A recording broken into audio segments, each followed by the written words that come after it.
Montana Territory, late October, 1882.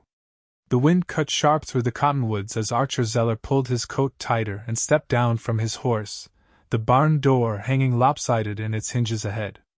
The ranch had been quiet, too quiet for a place that should have held cattle or tools or some sign of life. But all he had found riding in was silence, and a trail of faint prints in the mud.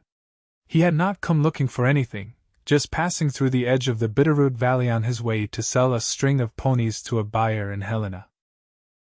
Still, something about the way that barn stood, half swallowed by the golden grass, had made him stop. Then he heard a weak cry. He pushed the door open. Inside, the place smelled of hay, old wood, and dust. Shadows stretched tall in the dim afternoon light leaking through the slats. He stepped carefully, his boots soft on the packed earth. The cry came again, and this time there were two. He turned the corner by a stack of cracked crates and stopped cold. Two babies. Twins. Swaddled in rough blankets, tucked into a wooden crate lined with horsehair and grain sacks. One had a tuft of dark hair plastered to her forehead, the other's lip trembled as his tiny fists flailed the air. They could not have been more than a few months old. "What in God's name?" Archer muttered, dropping to one knee. They were alone. No sign of anyone else. No mother, no wagon outside, not even a saddle print in the dirt. He reached in carefully and touched the girl's cheek. Warm, but barely. The boy was quieter now, blinking up at him with deep brown eyes. "You are not supposed to be here," Archer said softly. He wrapped them tighter in the blankets and pulled them into his arms. They felt impossibly small against his chest. He carried them outside, scanning the empty hills. His horse stood quietly, reins dragging in the dirt. "All right then," he said, his voice tight. "Let us get you warm." He rode fast for the next 2 miles, back to the cabin tucked up under the ridge where he had camped the night before. It was nothing fancy, just a single room with a wood stove, a cot, and a table, but it would do. He had left it stocked with firewood and coffee, and now he was glad for it. Inside, he stoked the fire high and laid the twins near the stove on folded blankets. He found a tin of goat's milk from last week's trade and warmed it in a pan, then fashioned makeshift bottles from a pair of clean canteens and worn flannel. They drank like they had not eaten in a day.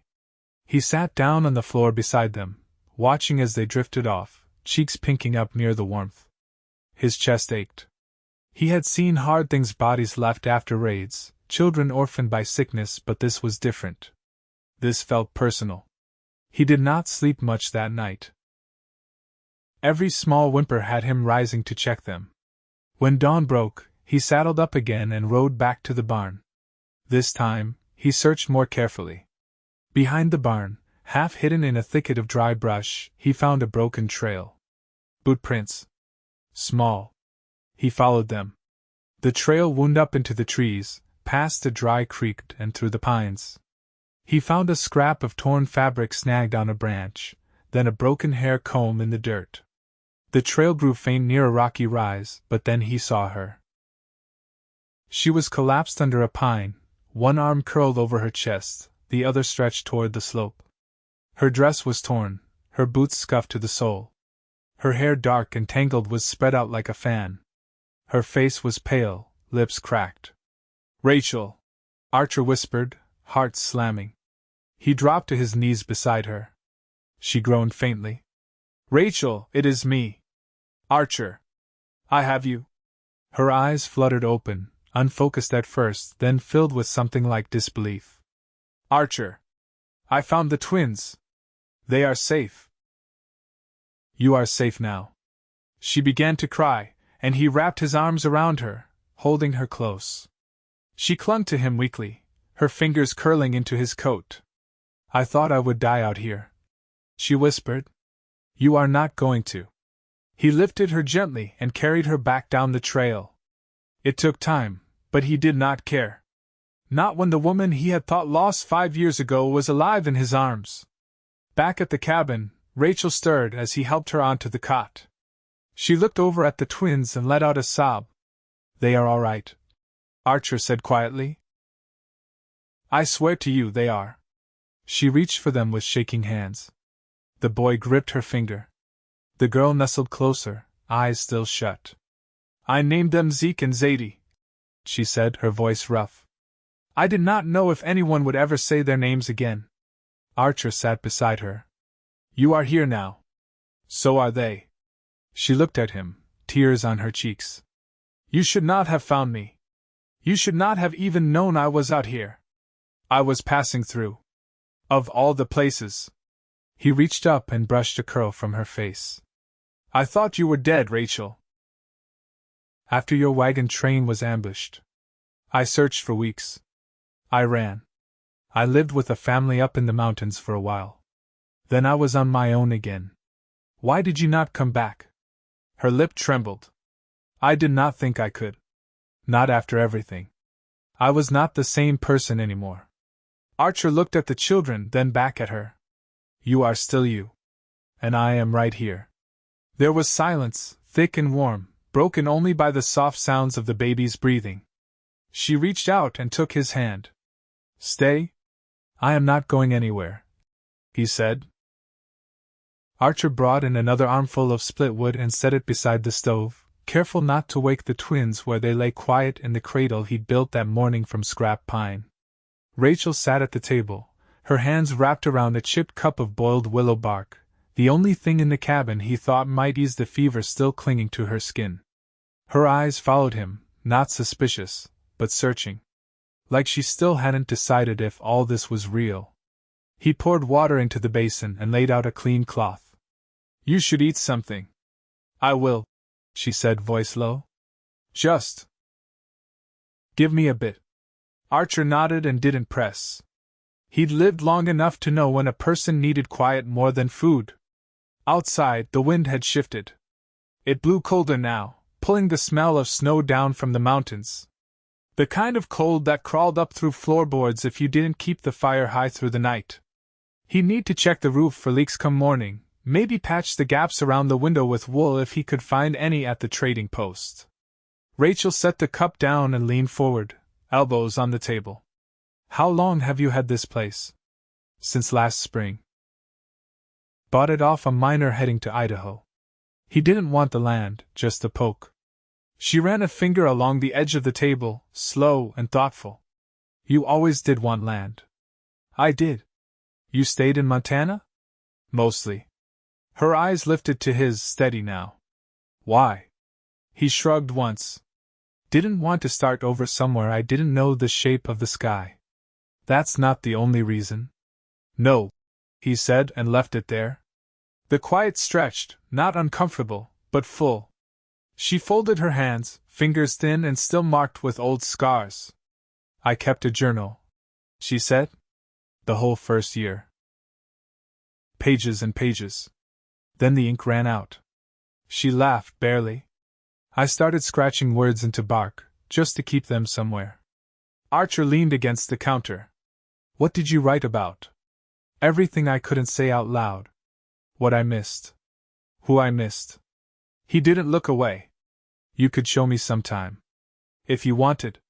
She gave a small nod, then turned her gaze to the cradle. Zadie's eyes had opened, soft and slow, like the world wasn't something she minded much yet. Rachel stood, walked to her, and lifted her gently. The child curled into her, and Rachel pressed her lips to the top of the baby's head, eyes closing. She has your ears, Archer said quietly. Rachel looked over her shoulder. And her brother's got your skull. He felt something tighten in his chest, something he hadn't named in years. You think so? She nodded. I see it now. I didn't at first. He crossed the room, slow. Zeke stirred in the cradle, blinked, then settled again. Archer stood beside her, close enough to feel the warmth of her shoulder. I didn't know, he said. About the children. I know. I would have come. I believe you. Her voice caught then, and she turned a little, resting her cheek against Sadie's dark curls. I wanted to reach you. I tried once. Sent a letter south through a trapper. But I never knew if it didn't. They were both quiet again, but the silence had changed. Less distance in it now. Only breath and firelight, and the small sounds of life growing in the corners of the room. Rachel looked at him. Do you still ride alone? Not always. Still reckon you don't need anyone? I reckon I was wrong about that.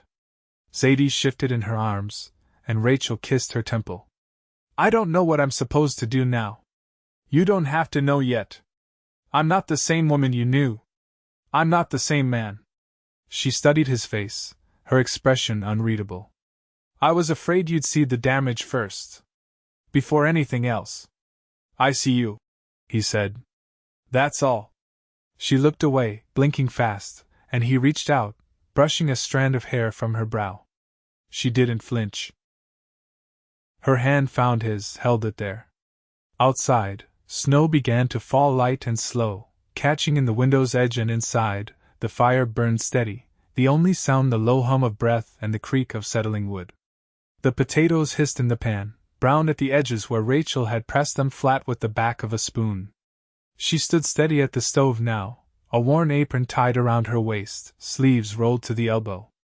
Her color had returned, faint but sure, and the way she moved quiet focus, just enough effort to get the meal right, told Archer more than words ever had. He stepped in from the lean-to with an armful of kindling, boots damp with morning melt.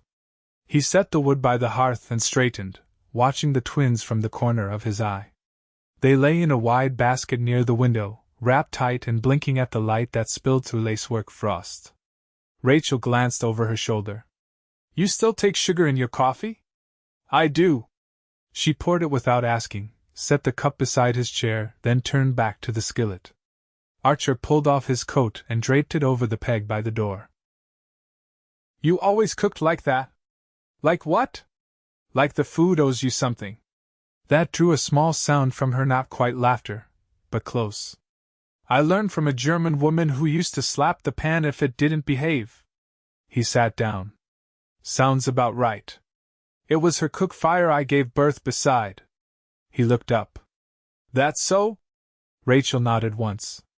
She cleared out the men, built up the heat, boiled water like she was fighting a fever with a hammer. Didn't speak a word of English, but she stayed with me the whole night. What happened to her?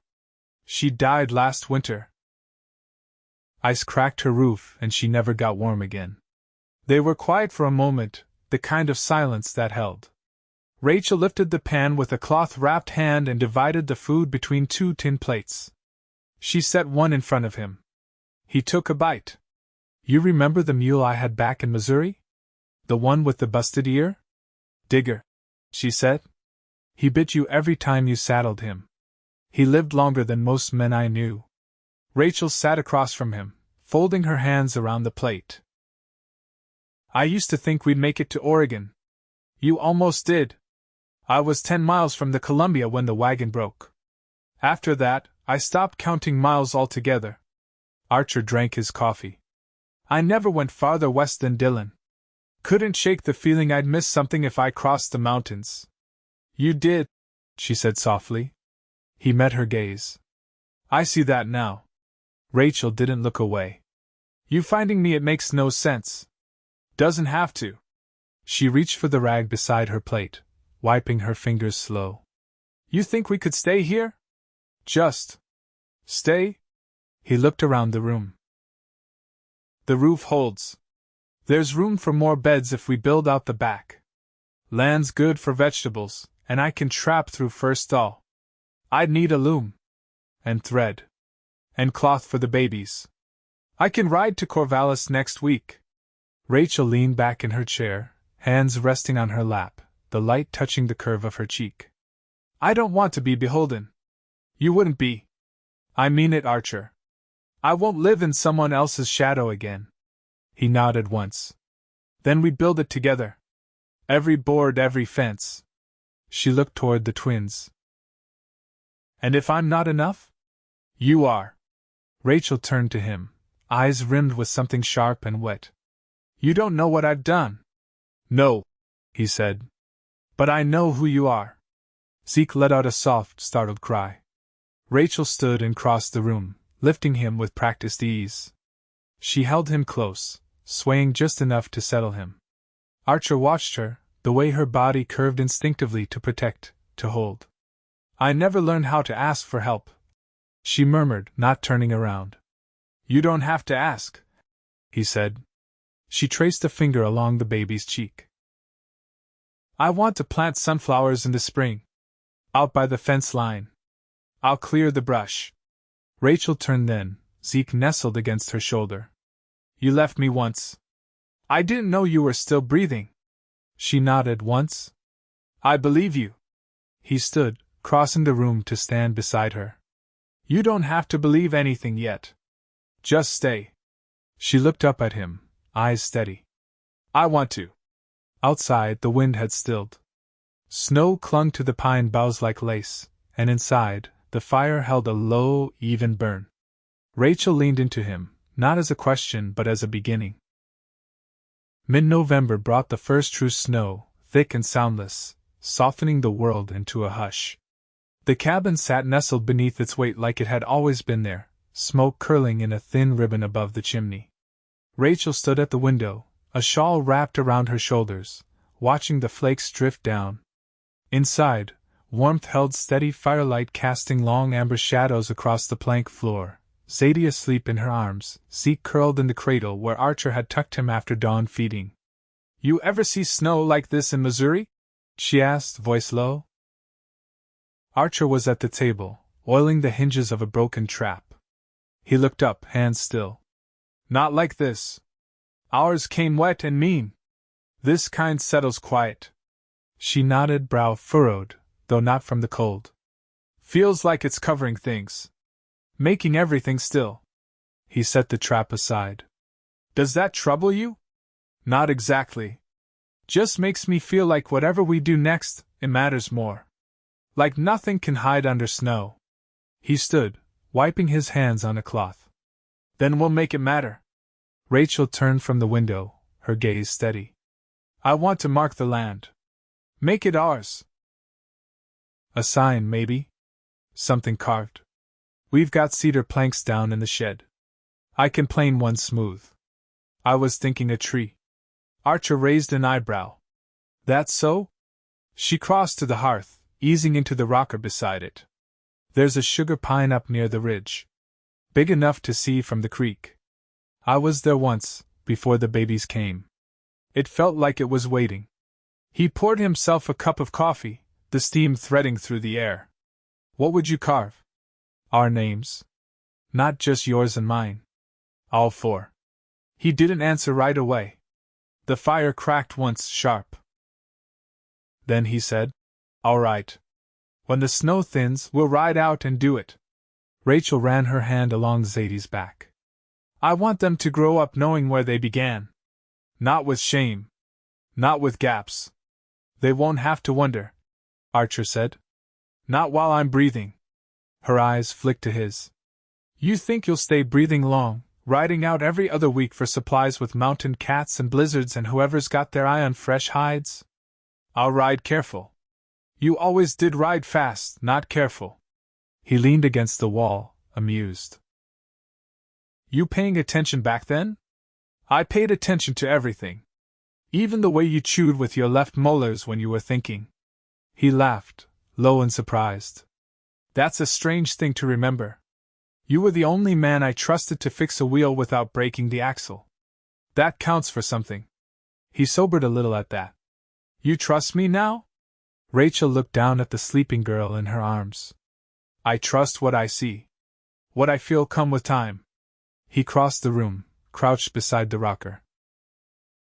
"Tell me what you need. I need someone who won't look away when things get hard. Who doesn't treat me like I barely made it instead of someone who did." Archer reached out, brushing a finger lightly over Zadie's tiny hand. "I see strength when I look at you. Always have. That's not going to change." Rachel's voice dropped to a murmur. "I used to dream about you after the wagon train fell apart. I'd see your horse coming up over the ridge, your coat dark with trail dust. I always woke up before you reached me. I wish I'd found you sooner." Her hand trembled slightly as she set Zadie down in the cradle. "You found me when it mattered." He stood, offering her his hand. "Come outside." Just for a minute. She hesitated, then took it. They stepped out together, boots crunching over fresh snow. The sky hung low and gray, but the world gleamed beneath it. Archer led her past the chopping block and down toward the fence line. Here, he said. This is where I'll plant the new posts. When spring comes. Rachel tilted her head. You thinking of fencing the whole property? Bit at a time. Enough to keep the deer out of the garden. Enough for them to know this place is theirs. She looked out across the snow-blanketed land, the ridge rising beyond the trees. What if the past finds us again? Then it'll find a woman standing taller than it, and a man beside her who's not going anywhere. Rachel slipped her hand into his.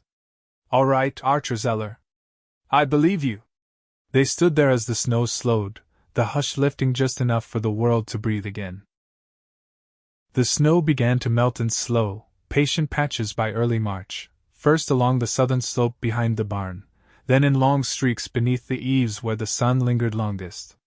Rachel stood there one morning, sleeves rolled past her elbows, watching steam rise from the ground as she wrung out diapers over the wash basin. Her hands were red from the icy water, but she didn't seem to mind. The air held the scent of wet earth and pine bark warming in the light. Inside, Archer was on his knees, fitting mortise joints into a frame he was building for a second cradle. Zeke had begun turning in his sleep, and Rachel wasn't keen on the idea of the twins rolling into each other's arms every night. When she mentioned it offhand, he'd started measuring boards before she'd finished her sentence. Rachel called through the open door. You still want to head into town tomorrow? If we leave by sunrise, Archer said without looking up, we can make the post and be back before dusk. She leaned into the doorway, drying her hands on her apron. I could use thread. And a kettle that doesn't leak. He glanced up, saw the way her hair curled damp near her neck. We'll get both. I'll ride with you. He set the mallet aside. You sure you want to leave them? Her fingers slowed. There's nothing in me that wants to. But I need to start trusting they'll be all right when I do. They will. I'll ask Mrs. Gentry to stay. She owes me a favor from last fall, and she's got 6 grown boys of her own. Rachel nodded, her eyes fixed on nothing in particular. All right then. The next morning was clear and brittle, frost glittering like bone dust across the fields. Rachel wore a heavy wool skirt and Archer's old scarf wrapped twice around her neck. They rode side by side down the trail, hooves muffled in the soft earth, the mountains throwing long shadows behind them. They didn't talk much on the ride. But Rachel watched the trees with a steady eye, and every so often, Archer caught her glancing over her shoulder like she was tucking something into memory. The general store in Corvallis was warm and crowded. Rachel lingered over bolts of unbleached muslin and a tin of buttons shaped like stars. Archer bartered for salt and a new hinge for the barn door. When they stepped back into the street, her hands were full with a paper parcel, and she was laughing softly at something the livery boy had said about her boots being too nice for a trail. You ever miss it? She asked as they rode home. Town life, I mean. I never knew it long enough to miss it. I did. For a while. Before I married. There was a bakery near my father's mill. I used to save up coins for sweet rolls. Did you love him? Archer asked without turning. Rachel was quiet long enough that he thought she wouldn't answer. Then, not the way I thought I would. He was kind. But I was already halfway out the door when I said yes. You had your reasons. I did. But I want different now. He looked at her then. What kind of different? She didn't hesitate. The kind that doesn't feel like a trade.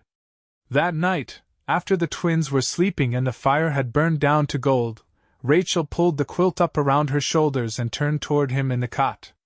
Her voice was soft in the dark. I want to marry again. Not for protection. Not for station. Just for the man. Archer shifted onto his elbow, studying her face. You asking me?